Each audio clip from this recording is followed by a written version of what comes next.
दलितों की मसीहा मायावती के साथ उनके ही घर में हुआ था भेदभाव। मायावती ने कैसे एक छत्र दलितों पर राज किया, एक एक कहानी जान लीजिए। अपने समर्थकों में बहन जी के नाम से मशहूर भारत की सबसे युवा महिला मुख्यमंत्री और पहली दलित सीएम मायावती की अपनी एक अलग ही पहचान है। उत्तर प्रदेश की 4 बार मुख्यमंत्री रह चुकी बहुजन समाज पार्टी यानी बसपा सुप्रीमो मायावती का जन्म 15 जनवरी 1956 को दिल्ली में हुआ था। मायावती के पिता प्रभुदयाल भारतीय डाक विभाग में काम किया करते थे, जबकि उनकी माता रामरती अनपढ़ महिला थी।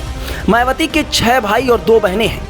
मायावती को अपने ही घर में भेदभाव का सामना करना पड़ा था।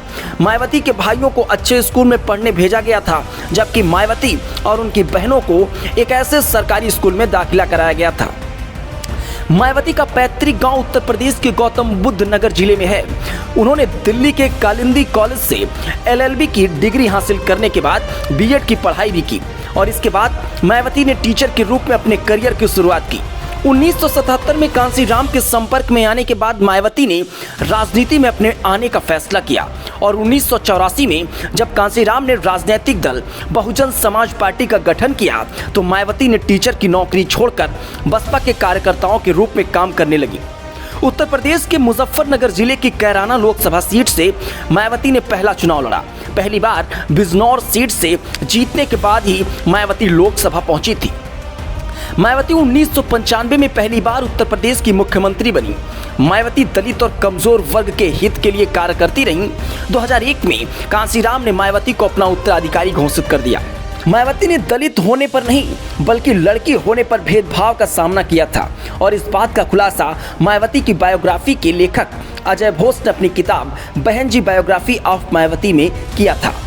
मायावती पर लिखी किताब में इस बात का भी जिक्र किया गया है कि परिवार से तंग आकर ही मायावती ने कांसीराम के साथ राजनीति में उतरने का फैसला किया। दलित परिवार से ताल्लुकात रखने के बावजूद मायावती ने अपने साहस और हिम्मत से राजनीति में कदम रखा और ऊंचाइयों को छुआ। राजनीति में कदम रखने के बाद मायावती ने 4 बार जीत हासिल की और यूपी के मुख्यमंत्री पद पर आसीन रही।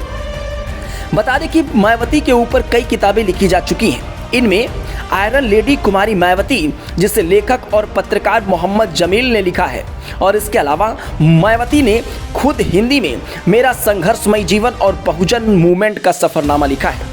एक बहुत पुरानी पत्रकार जो महिला थी, उन्होंने कहा था कि मायावती की लोकप्रियता अगर समझनी है तो इसका अंदाजा आप इसी बात से लगा सकते हैं कि अगर हेमा मालिनी की रैली में लोग उन्हें देखने आते हैं तो समझा जाता है, लेकिन आप मायावती की रैली में जब उनका हेलीकॉप्टर उतर रहा होता है तब उनके पीछे उनका कैडर, युवा और बूढ़े सब लोग भाग रहे होते हैं। सब उन्हें छूना, देखना और सुनना चाहते हैं। इनकी हेमा मालिनी तो मायावती ही हैं।